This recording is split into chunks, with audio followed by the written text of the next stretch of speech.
All right guys, so I finally did it. I am actually in China now. Welcome to my first video from China. I got to go through stock photography, want to talk a little bit about photography in China, or my impression of it, and maybe the first 2 weeks of life in China, because it's taken me a while to get all of these things, a bank account and cell phone and an apartment, school registration, all that stuff. It's taken a while to finish these things and actually be ready to start producing videos and content. Gonna go really quick through the normal routine stock photography stuff. In terms of stock photography, well, let's go through the earnings really quick. Last month was not that bad. It was actually even better than the month before, even though I still haven't done anything for the past 3 months. On Shutterstock, I had $317. On iStock, $40, $30. Of course, they released numbers late. On Dreamstime, it was $19.60. Fotolia was $42. Deposit Photo was $4.72. 123RF was $10.30. Big Stock was $13. Pond 5 was $10.33. YouTube was $44. That's pretty awesome. I hope that number will start increasing once I start making a few videos of the environment here. It's so crazy here. On Alamy, I made $40, and through my website, I made my first 2 sales, and I made $9.95. Pretty cool. Not complaining about that. In total, came out to be $550.99 for the month. And my average number of images for this month hasn't changed any because I haven't uploaded any images. And that was 3,161 images per platform.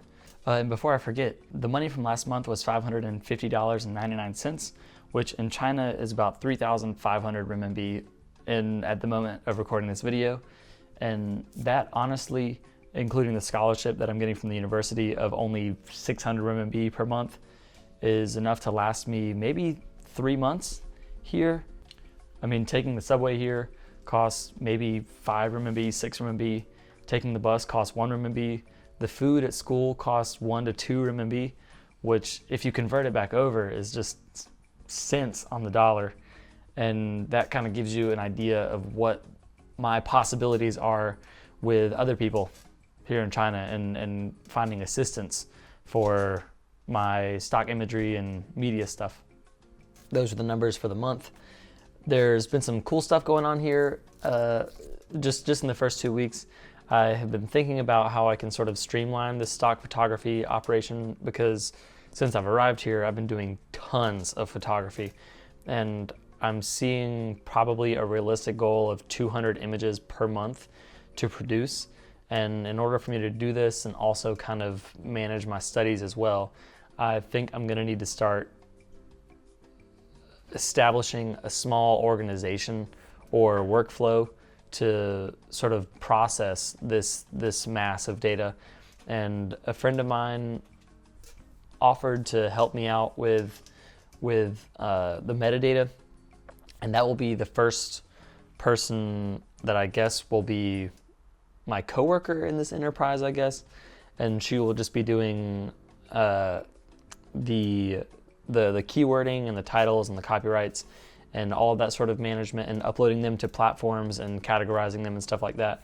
And hopefully that will give me an extra 8 hours, 10 hours a month, per month, to produce more images. Photography itself in China, and if you can't tell by the videos that I'm just letting play while I'm talking, is really, really interesting. Despite the experience that I thought I came here with, I learned really quickly, and I'm still learning that Chinese people are just so much better at photography than me. Watching them play with just their cell phones, their images are so much better than mine. And it was originally kind of insulting, I guess, but now I've just swallowed my pride and I'm trying to learn from them. I've been photographing nonstop, different things, some advertisements like I normally do with white mock-ups, and some street photography, some architectural photography. I've also actually been doing a few photographs for the school itself, because their advertising doesn't really have the highest quality, and hopefully my photography can help them a little bit, or at least my architectural photography. Lastly, I would like to I have to talk a little bit about life in China. It's so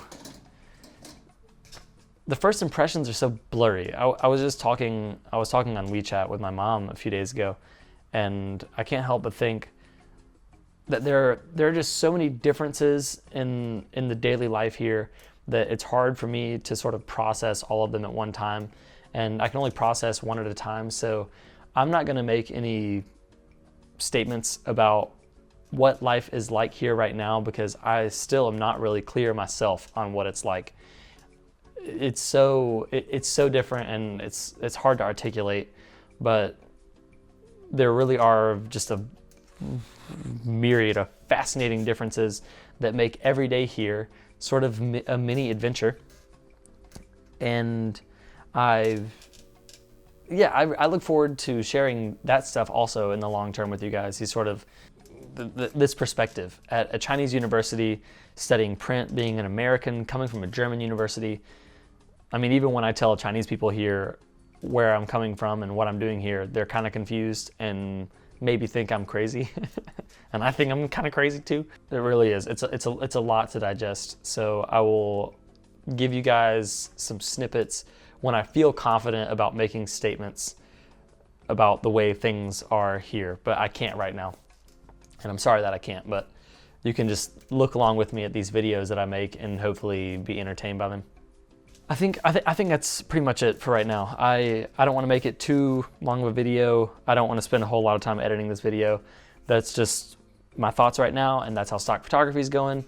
And I really look forward to making some more videos, giving you guys a really cool perspective of this fascinating country. And I'll see you guys in the next video.